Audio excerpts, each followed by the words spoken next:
Alright, we're live. Alright, it is day number 2 back in the TFR shop here at Temple University. Got my man Jonah behind the camera. Anyway, today I'm gonna set up this press. So this is what I showed you yesterday. These are the two sides, and it'll make more sense when it's all set up. Yeah, we have the base here, and we have these 3 ribs that run the length of the entire press. So we have ribs that will be on top, and when it's all assembled and you put a board in here, you turn these turnbuckles to increase the pressure so that the top sandwiches the board that's in between the top and the bottom. When it's all set up, it'll be easier to explain. It took a lot of time, but I just cleaned this place up, got some music playing. Neil Young. The plan now is to get this longboard press together.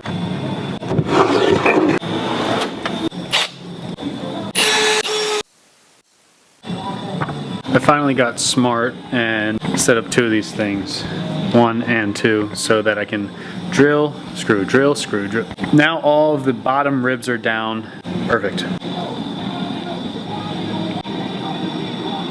These 3 bottom ribs have a specific shape lengthwise. This will be actually pressing the board, pressing the core into shape.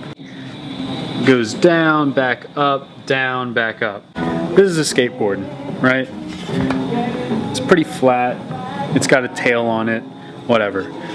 It does not flex. A longboard I'm making, I want it to be flexible but strong.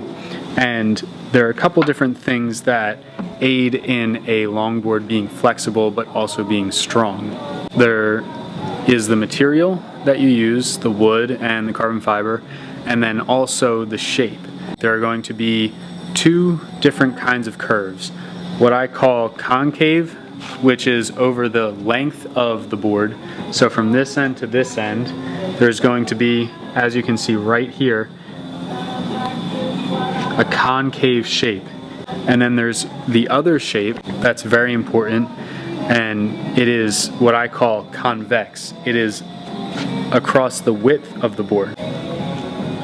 So if you imagine the board laying in here, since these 2 are raised up higher than the middle one, it will create a shape like a U. It will do that for the entire length of the board. So now I have 2 different curves that are not going to bend the same way. Good afternoon.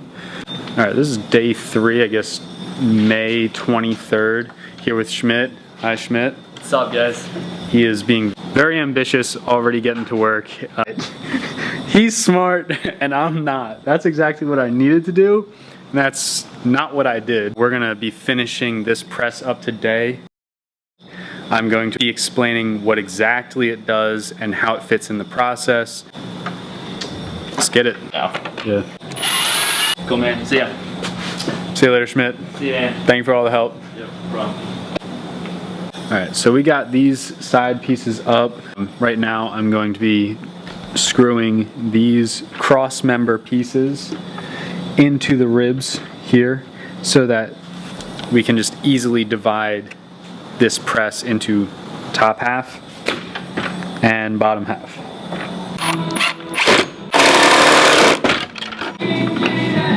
Finally, I have these all screwed down and it's straight. Now I'm going to take it off and show you what the heck is going on. So the press is done. Here's the press, the bottom half. Here is the top half. Alright. Now, the reason that I built this is so that when I build the core, just think of a rectangle, the length and width of a longboard. It's going to lay in here like this, right? And then we're going to take the top, this piece, and put it on top, and then take the turnbuckles and hook them in, each one, and we're going to tighten them down. these ribs right here in the bottom half match up to these ribs right here in the top half. So this is the core.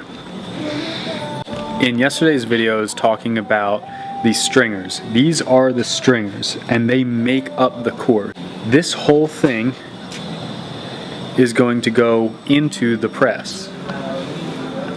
And the plan is I'm going to take each one of these pieces of wood and I'm going to steam them so that they are wet and malleable.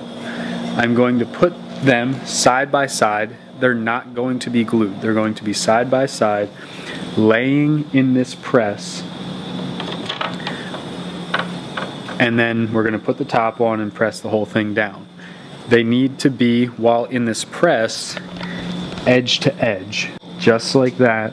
These things are all going to be dead across as these are going lengthwise up and down.